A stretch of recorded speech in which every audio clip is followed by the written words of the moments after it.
शहीद सिक्योरिटी एहलकारों के बच्चों की तालीमी सरगर्मियां मुतासिर न हो, इस बात को यकीनी बनाने के लिए हुकूमत ने तमाम तरह इक़दाम कर रही है। इसी ज़मीन में 2018 के गवर्नमेंट के नोटिफिकेशन में जुज़वी तरमीम की गई है ताकि शहीद सिक्योरिटी एहलकारों के बच्चों की तालीमी सरगर्मियों में 12वीं जमात तक किसी किस्म की कोई रुकावट पेश न आए। जुज़वी तरमीम की रूह से ऐसे वार्ड जो यूटी के किसी भी स्कूल में ज़ेर तालीम है, हुकूमत ज़्यादा से ज़्यादा माहाना 3000 रुपये रीइम्बर्स करेगी। बच्चों के तालीमी अखराजात बर्दाश्त करेगी।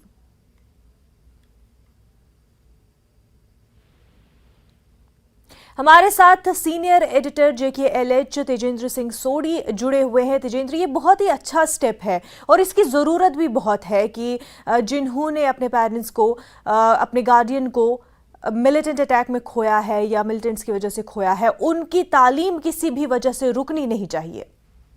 देखिए मुनज़्ज़ा, एक बड़ा फैसला है ये जम्मू कश्मीर प्रशासन का।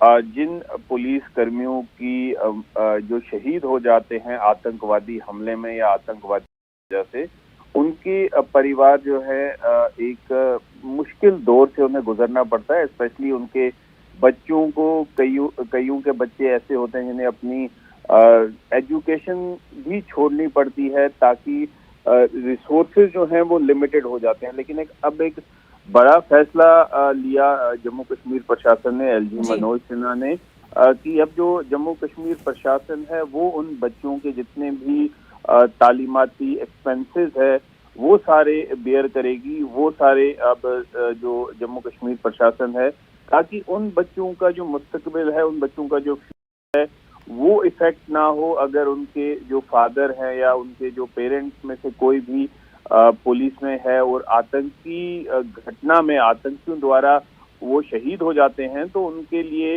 अब सरकार ने एक पॉलिसी लाई है। एक जो पहले एक ऑर्डर था उससे अमेंड करके अब ये पॉलिसी लाई है कि उनका जितना भी एजुकेशन पे खर्चा होगा वो जो है जम्मू कश्मीर प्रशासन उठाएगा। जी बिल्कुल, ये बहुत ही अहम जो फैसला लिया गया है और बहुत ही ज़रूरत भी इस फैसले की। ऐसे में और क्योंकि 12th तक की ये बात हो रही है, लेकिन 12th के बाद है कि उस दौरान ही मेन कोचिंग होती है, चाहे हम जिस भी एग्ज़ाम की हम बात करते हैं जो कि आगे के लिए बहुत ही इंपॉर्टेंट होता है, फ्यूचर करियर बनाने के लिए काफ़ी इंपॉर्टेंट होता है। क्या उसकी भी ज़रूरत है कि जो बेसिक जो मेन कोचिंग होती है कॉम्पिटिटिव एग्जाम्स की, उस कोचिंग के हवाले से भी कुछ ना कुछ फैसला होना चाहिए? क्या इस तरह का कोई तरमीम होनी चाहिए?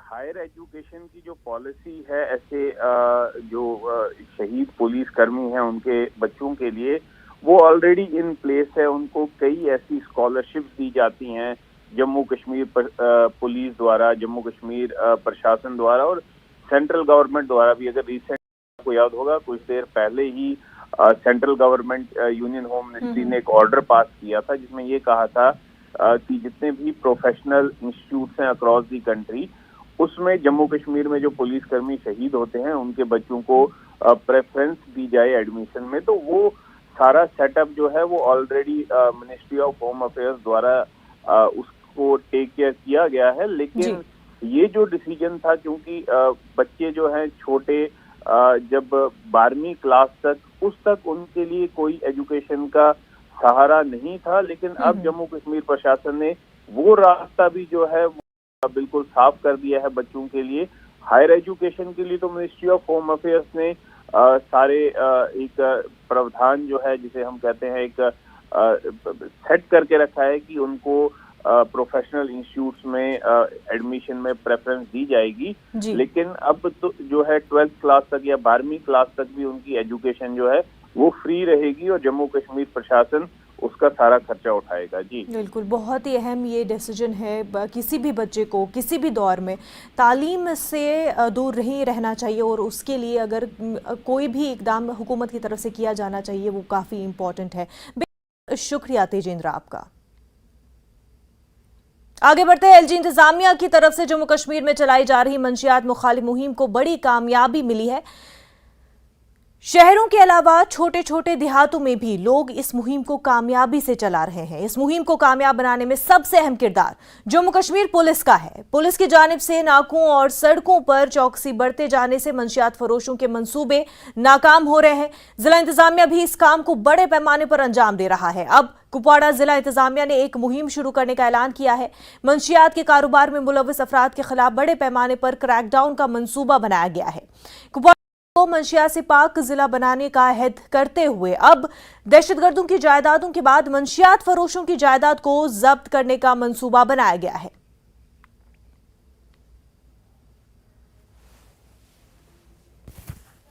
एक ड्रग कंट्रोल और नारकोटिक्स कंट्रोल ये हमारी एलजीज इंतजामिया के लिए और सरकार के लिए बहुत ही अहम प्राथमिकता है। ऑनरेबल सीएस साहब इसको बार बार जब हम रिव्यूज लेते हैं तब ये पता करते हैं कि हमारी पूरी जनरेशन को इस चीज़ से हमें बचाना है। और आप देख रहे हैं कि पिछले कुछ दिनों में डिस्ट्रिक्ट पुलिस कुपवाड़ा और हंदवाड़ा ने बहुत भारी में हेवी एक्शंस करके कई सारे इसमें जो है वो कानूनन कार्रवाई की हुई है। तकरीबन 200 के आसपास इसमें अरेस्ट हुए हैं, तकरीबन 30 के आसपास पीएसएस लगे हुए हैं और तकरीबन 50 किलो के आसपास जो है वो नारकोटिक्स बरामद हुए हैं। तो इसी को एक कंटिन्यूएशन और एक स्ट्रिक्ट एक्शन लेने के लिए आने वाले दिनों में जो भी इस प्रकार से ड्रग के पेडलिंग में या फिर अदर इसमें जो कार्रवाई करते हैं, तो डिस्ट्रिक्ट एंड कोर्ट की हमारी जो मीटिंग हुई उसमें डिसीजन हुआ है कि आने वाले दिनों में ऐसे पेडलर्स की जो नाजायज़ प्रॉपर्टीज़ हैं जो इन्होंने ड्रग के बिजनेस में वगैरह की उनके खिलाफ जो कार्रवाई शुरू होगी, वो आइडेंटिफाई की जाएगी और वो सीज की जाएंगी। तकरीबन 250 के आसपास बच्चे जो है वो हमारे उसमें ऑलरेडी अलग अलग थेरेपीज और मैं कहूँगा कि रिहेबिलिटेशन का काम जो कर रहे हैं। मैं आपके माध्यम से बच्चों को ये बताना चाहूँगा कि जो भी इस राक्षस की चपेट में आए हुए हैं, जो ड्रग्स की चपेट में आए हुए हैं, वो हमारे लिए गुनहगार नहीं है, वो विक्टिम्स है। तो इसीलिए विक्टिम्स को उसमें से बाहर निकालने की कोशिश हम करेंगे। अलबत्ता इसमें जो ड्रग्स में बिजनेस कर रहे हैं, जो पेडलर्स है, उन पेडलर्स के खिलाफ जो है वो कहीं भी नरमी बरती नहीं जाएगी। उनके खिलाफ सख्त से सख्त कानूनी और पीनल कार्रवाई जो है वो की जाए।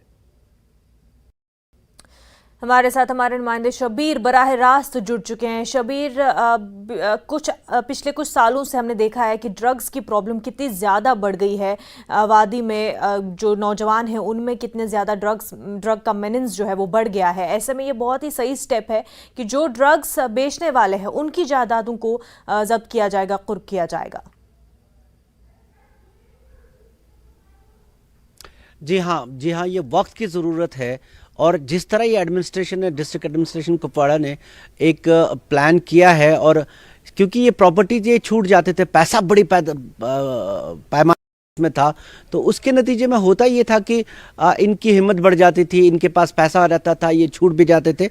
और जहाँ तक पैडलिंग की बात उन्होंने की, आपको मैं बताऊं, जो इस साल एक रिपोर्ट आई थी कि 1685 अफराद जो गिरफ्तार हुए हैं, उनमें से 79% लोग हैं जो पैडलिंग में पाए गए हैं। पैडलिंग हम उस तादाद को देते हैं एनडीपीएस के तहत जिसमें एक मिकदार, एक शख्स होता है जो अपने इस्तेमाल के लिए कुछ, मतलब वो एक जिसको आदत लगी हो गलत, अपने इस्तेमाल के लिए करता है। दूसरा एक क्वांटिटी फिक्स्ड है, 250 ग्राम किसी एक चीज में, जैसे हम ब्राउन शुगर में 250 ग्राम या ग्राम किसी और चीज में, वो पैडलिंग में आती है। ऐसे लोग जो इसका कारोबार करते हैं, तो ऐसे 79% इनमें जो ऐसे लोग हैं जो पैडलर्स हैं। तो आपको अंदाजा होगा कि किस तरह ये पूरा खेल जो बन रहा है। एक जो रिपोर्ट आई थी उसमें 2-3 चीजें मैं बताना चाहूंगा आपको।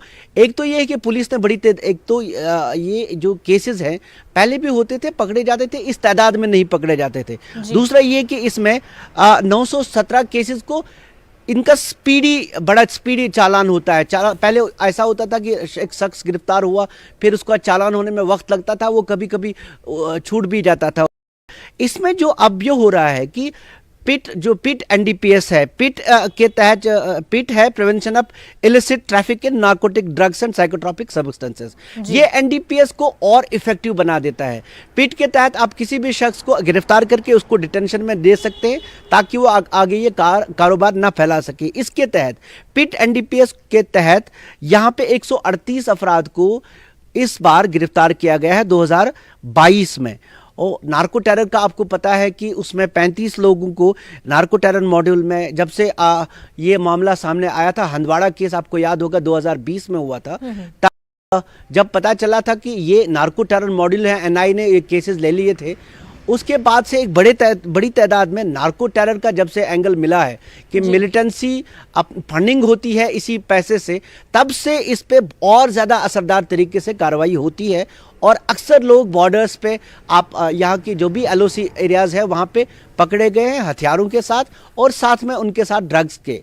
तब से एक इंटरेस्टिंग चीज हुई, आप जब अभी जिक्र कर रही थी कि कितना फैला हुआ है जी। मैं एक रिपोर्ट देख रहा था 1980 में, 1980 से लेके 90 तक, यानी 10 साल में 1980 to 90 यहाँ पे ओपियाइड्स के जैसे हीरोइन है, ब्राउन शुगर है, ऐसी ऐसी चीजें हैं, ओपियाइड्स के सिर्फ 7 केस ट्रीट किए गए थे जी कश्मीर में जी। और आज की तारीख में आपके पास 67,000 से ज्यादा केसेस हैं जो टोटली डिपेंडेंट हैं। और ये नतीजा हुआ पिछले इतने साल की इस जो शोरिश है उसके नतीजे में ये काम पलता रहा और ये परेशानियां बढ़ती रहीं, नौजवान इसका शिकार होते गए। और पिछली जो आपने रिपोर्ट देखी कि उड़ता पंजाब से भी आगे हम चले गए हैं, ऐसी सूरत हाल में जहां पे हमारे टोटली डिपेंडेंट है। और हीरोइन सबसे ज्यादा पिछले साल 56 हेरोइन यहाँ पे बरामद की गई है। आपको अंदाजा होगा कि कितनी बड़ी मिकदार में हेरोइन है। जो लड़के इसमें मुब्तला हैं, इस नशे की लत में, वो 90% जो अभी तक रिपोर्ट है कि 90% हेरोइन के एडिक्ट्स हैं। और इससे ज़्यादा कोई बदकिस्मती हो नहीं सकती। सीजर्स प्रॉपर्टी के बहुत ज़रूरी है और ये बहुत बड़ी कार्रवाई होगी। साथ में जो कार्रवाइयाँ होती हैं और NDPS में अब बाकायदा चालानिंग जल्दी हो जाती है, पिट NDPS को यूज़ करके कार्रवाइयाँ होती है। ये वक्त की ज़रूरत है और इसको जितना पूरा सोसाइटी मिलके कर सके उतना अच्छा है। बिल्कुल शबीर, और जैसे कि आपने बताया कि 7 से 67,000 से ज़्यादा पर हम पहुंच गए हैं। बहुत ही अफसोस की बात है और एक कौम कम्युनिटी के लिए इससे बड़ी अफसोस की बात कोई नहीं हो सकती है कि जहां के नौजवान इस तरह से इतनी गहराई में इस चीज़ से, इस मेनेंस में मुब्तला हो गए हैं।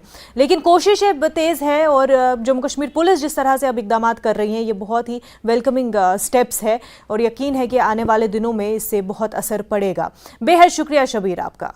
ब्रेक के बाद आपका खैर मकदम है। वादी कश्मीर मुसलसल शदीद सर्दी की जद में है। चले कलाम के दौरान वादी में ठिठुरा देने वाली सर्दी पड़ रही है और कई जगहों में दर्जे हरारत लगातार -, से नीचे दर्ज किया जा रहा है। सर्दी ने लोगों की मुश्किलों में इजाफा कर दिया है। लोग ठंड से बचने के लिए अलाव का सहारा ले रहे हैं। जम्मू में भी सर्द हवाओं और ठंड से लोगों का बुरा हाल है।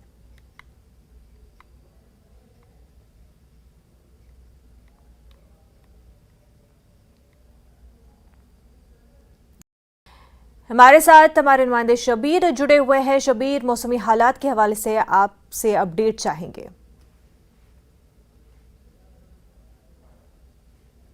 जी, मौसमी हालात पिछले 2 दिन से अबरालूद आसमान है, जिसके नतीजे में ज़रा सी बेहतरी हुई है दर्जा हरारत में। यानी दर्जा हरारत जो कम से कम दर्जा हरारत था वो कल जो था वो ज़रा सा जो नुक्ता अंजुमाद है या फ्रीजिंग टेम्परेचर है उससे ज़रा सा ऊपर चला गया है। 0.4 था कल, आज उससे ज़रा सा नीचे है, नुक्ता अंजुमाद से नीचे है। लेकिन जो 5 तारीख को आपको याद होगा 6.4 दर्ज किया गया था जी, तो आज उसमें क्योंकि अबरालूद आसमान है तो थोड़ा फ़र्क है। और पेशगोई जो है वो ये है कि 11 तारीख को 11 और 12 के बीच में कई इलाकों में दरमियाना दर्जे की बर्फबारी या बारिश हो सकती है। और जो कुछ इलाके हैं ऐसे हैं जैसे केरन, मछल, गुरेज यानी जो हाई रिच हैं वहाँ पे भारी बर्फबारी होने का भी इम्कान है, जिसके नतीजे में कुछ इलाकों में जो सरफेस ट्रांसपोर्ट है उस पर फ़र्क पड़ सकता है। आज दिन जो कहा गया अबरालूद रहेगा लेकिन खुश्क रहेगा और कल शाम आते आते एक WD है, वेस्टर्न डिस्टर्बेंस है, जिसके में दरमियाना दर्जे से भारी बर्फबारी हो सकती है। और जो मैदानी इलाके हैं उनमें हल्की से दरमियानी दर्जे की बर्फबारी का इम्कान है। जी बिल्कुल। और मनोज कॉल भी हमारे साथ जम्मू से जुड़े हुए हैं, उनसे जानेंगे कि जम्मू में क्या कुछ मौसमी हालात।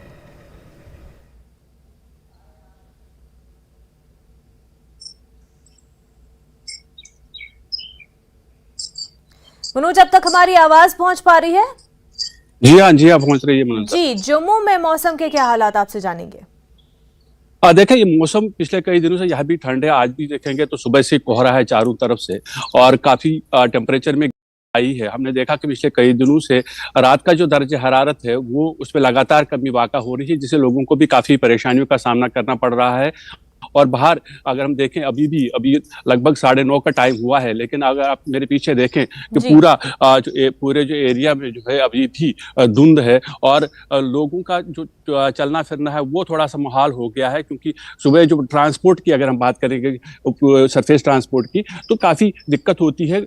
विजिबिलिटी जो है वो कम हो दिखाई दे रही है, लेकिन जो लोग जो हैं लगातार अब कोशिश कर रहे हैं कि जितने जो ज़रूरी होंगे इस सर्दी से बचने के लिए, चाहे वो गर्म मलबूसात हों, गर्म कपड़े हों, या फिर हमने देखा कि कई बार जो लोग बाहर ज़्यादा देर तक काम करते हैं सुबह और शाम में, तो शाम के समय में हमने देखा कि जम्मू के कई जो चौराहे हैं वहाँ पर आग जलाई जाती है, लकड़ियाँ इकट्ठी करते हैं और अपने आप को गर्मी देते हैं। तो कुछ जो मौसम है, मौसम अभी फ़िलहाल ख़राब है, और जो मेट्रोलॉजिकल डिपार्टमेंट है जी। उनका ये कहना है कि अगले 2-3 दिन तक ऐसा ही मौसम रह सकता है, क्योंकि एक फ्रेश वेस्टर्न डिस्टर्बेंस आई है जो पूरे नॉर्थ इंडिया को और जिसमें जम्मू कश्मीर भी शामिल है उसको अफेक्ट कर रही है। इसलिए ऐसा लग रहा है कि 2-3 दिन तक जो मौसम है इसी तरह का रहेगा। जी मनोज। और धुंध कोहरा हम देख रहे हैं तस्वीरों में भी कि कितना कोहरा है वहाँ पर। ऐसे में फ्लाइट सर्विसेज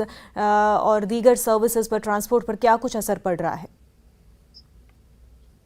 देखिए, जो सरफेस ट्रांसपोर्ट है, गाड़ियां धीरे धीरे से चलती हैं, और कोशिश ये की जा रही है कि अगर, क्योंकि जो विजिबिलिटी कम होती है तो उसके बाद एक्सीडेंट्स का खतरा रहता है। कि कल भी हमने देखा कि सांबा में एक टिप्पर जो है, एक ऑयल टैंकर जो है, उसका एक्सीडेंट हुआ था। और जहाँ तक एयर ट्रैफिक की बात है तो एयर ट्रैफिक में इतनी ज़्यादा बाधा नहीं पड़ी है। हमने देखा कि पिछले दिनों में आज का अभी चूंकि आज जैसे कि विजिबिलिटी अगर हम बात करेंगे तो पूरे नॉर्थ इंडिया में, दिल्ली में भी विजिबिलिटी कम है, कल भी वहाँ विजिबिलिटी कम थी। और यहाँ जम्मू में मॉर्निंग फ्लाइट्स जो है बाकी शहरों के मुकाबले में कम होती हैं, उन पे थोड़ा सा डिले हो जाता है। लेकिन बाकी जो ऑपरेशंस, फ्लाइट ऑपरेशंस हैं, चाहे वो जम्मू का एयरपोर्ट है या श्रीनगर का एयरपोर्ट हो, लगभग अब कुछ फ्लाइट्स कुछ मिनट या कुछ देर के लिए डिले हो जाती हैं, लेकिन ओवरऑल जो अभी एयर ट्रैफिक है उस पर कुछ ज़्यादा असर नहीं पड़ा है। जी मनोज। जी बिल्कुल। शबीर, ये बता दें, ड्राई स्पेल श्रीनगर में और कुछ जगहों पर भी है जिस वजह की प्रेडिक्शन है स्नोफॉल की, लेकिन ये ड्राई स्पेल की वजह से लोगों को काफ़ी दिक्कत होती है। जी हाँ मुन्नज़ा, आपने सही बात की। हालांकि बीच में वो जिसे कहते हैं कुफर टूटा, खुदा खुदा करके थोड़ी सी बारिश बीच में हो गई। कुछ इलाकों में तो अच्छी खासी बारिश हुई जिससे थोड़ा सा आराम हो गया पिछले हफ्ते।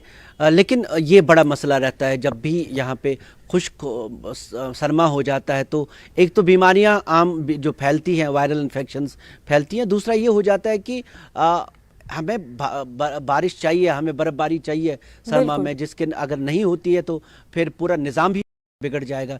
पिछले साल भी हमने देखा, हम तकरीबन 50% डेफिसिट थे, बर्फबारी या प्रेसिपिटेशन जिसे हम कहते हैं। पिछले साल भी डेफिसिट रहे, लेकिन साल गुजरा ठीक ठाक गुजरा, पानी की ज़्यादा परेशानियां नहीं हुई, लेकिन कई इलाकों में हुई। और अब की बार भी फ़िलहाल डेफिसिट चल रहे हैं। हम उम्मीद करते हैं कि बर्फबारी हो जाए। उम्मीद तो पेश गोई भी यही है और उम्मीद भी लोगों को यही है। बिल्कुल। शबीर और मनोज, आप दोनों का बेहद शुक्रिया तमाम तर जानकारी के लिए। आगे बढ़ते हैं। दिल्ली में अमित शाह की रिहाइशगाह पर जम्मू कश्मीर बीजेपी इकाई के लीडरों की मीटिंग हुई। देर रात हुई इस मीटिंग में यूटी, जम्मू कश्मीर की सलामती, राजौरी हमले, वादी में अक़लियतों के तहफ़्फ़ुज़ समेत दीगर अहम मुद्दों पर बातचीत हुई। मीटिंग तकरीबन 1.5 घंटे चली। मीटिंग में मरकजी वज़ीर दाखिला अमित शाह ने जम्मू कश्मीर के अवाम के मसाइल को हल करने की यकीन दहानी कराई। उन्होंने कहा कि जम्मू कश्मीर के लोग हमारे अपने हैं और सरकार उनके मसाइल को हल करेगी। उन्होंने मजीद कहा कि हुकूमत कानून को मानने वाले जम्मू कश्मीर के शहरियों की सलामती को यकीनी बनाने के लिए वादाबंद है। अमित शाह ने मजीद कहा कि हुकूमत दहशतगर्दी को जड़ से खत्म करेगी ताकि अवाम अमन सुकून से रह सके।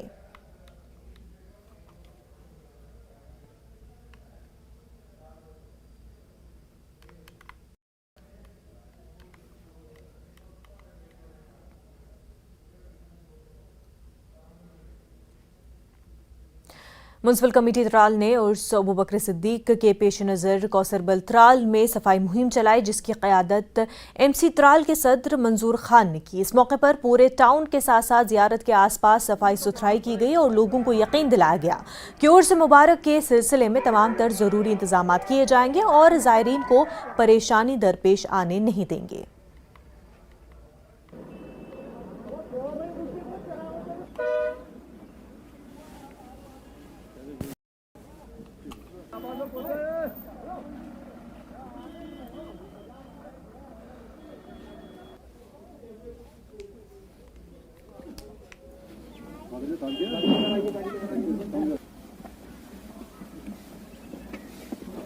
ने ज़ियारत शरीफ का मुआयना किया और वहाँ पे देखा कि वहाँ पे जो सफाई का इंतज़ाम भरपूर है या नहीं, इलेक्ट्रिसिटी वाटर सप्लाई का, इनका हमने जायज़ा लिया और इंशाल्लाह हमारी यही कोशिश है कि वो वहाँ पे फुलफ़िल हो गई है। तो और इसके बावजूद हमने आज शरीफाबाद वार्ड में भी विज़िट किया, जहाँ पे हमने सफाई अभियान किया, ड्रेनेज जो ब्लॉक थी उनको हमने क्लियर करवाया है। और साथ साथ मैं लोगों से गुजारिश ये करता हूँ कि जैसा कि ये लोग गाड़ियाँ सड़क पे ऐसे पार्क कर लेते हैं, जिसकी वजह से ट्रैफिक प्रॉब्लम क्रिएट हो जाती है। मैं लोगों से रिक्वेस्ट करता हूँ कि वो गाड़ियों को अननेसेसरीली रॉन्ग प्लेस पे पार्क ना करें। गुड मॉर्निंग कश्मीर में फिलहाल इतना ही, हमें दीजिए इजाजत। आदाब।